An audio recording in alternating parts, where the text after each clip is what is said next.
Praise to the Lord Jesus Christ.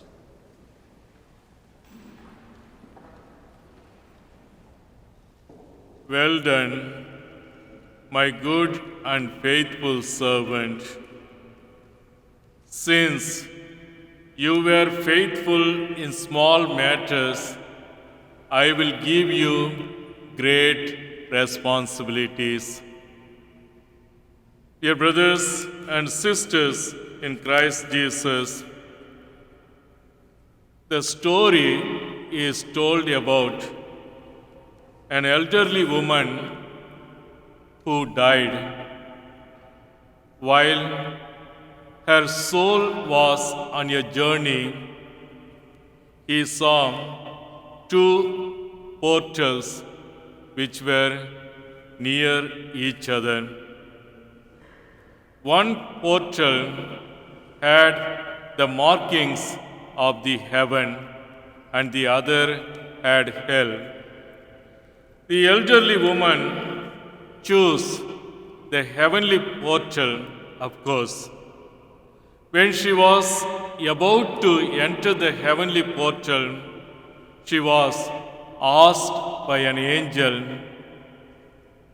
about the things that she did while she was alive. And he rattled off her impressive worldly achievements. Then the angel asked her again, "How about regarding your faith? What have you done?" The elderly woman said, "I went to Holy Mass every day." Then the angel said, "Have you shared your Catholic faith and have helped those who were in need?" The elderly woman said, "No." Dear brothers and sisters, do we recognize that the Lord has given talents to help him advance his teachings in this world?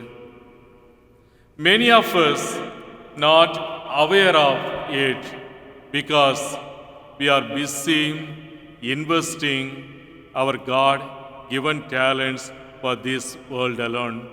That is what we do. We are so busy, we don't even understand that we have talents from God.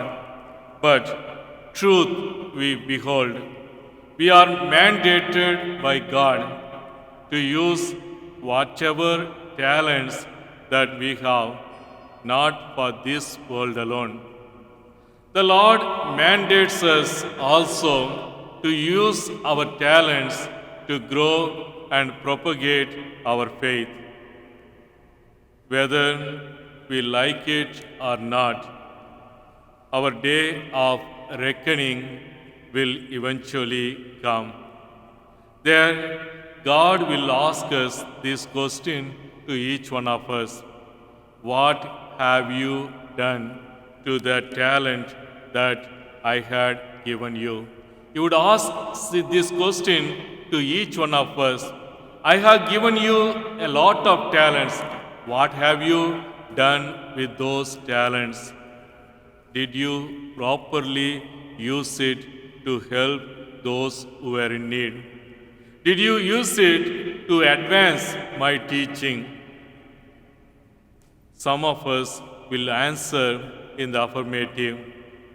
Others will be on the negative for the reason that we only used God-given talents for our own self-interest.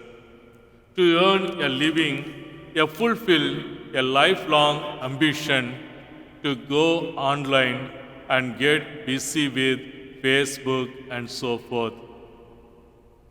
Others would even have excuses like, "How can I use my talents for the church when I don't know anybody there?" That is the question we often hear. How can you use the talents, whatever God has given me, where I don't know anybody in the church? How can I give my talents for the church when I don't even have enough time for my family. However, if there is a will to be of service to God, there would be a way. That is what we say, if there is a will, there is a way. God will find that way for us. We simply have to initiate it first, and God will be there to see us through. So, my dear brothers and sisters, someday God will ask each one of us, what have you done to the talents that I gave you? How will you answer God during that time? In the name of the Father, and of the Son, and of the Holy Spirit.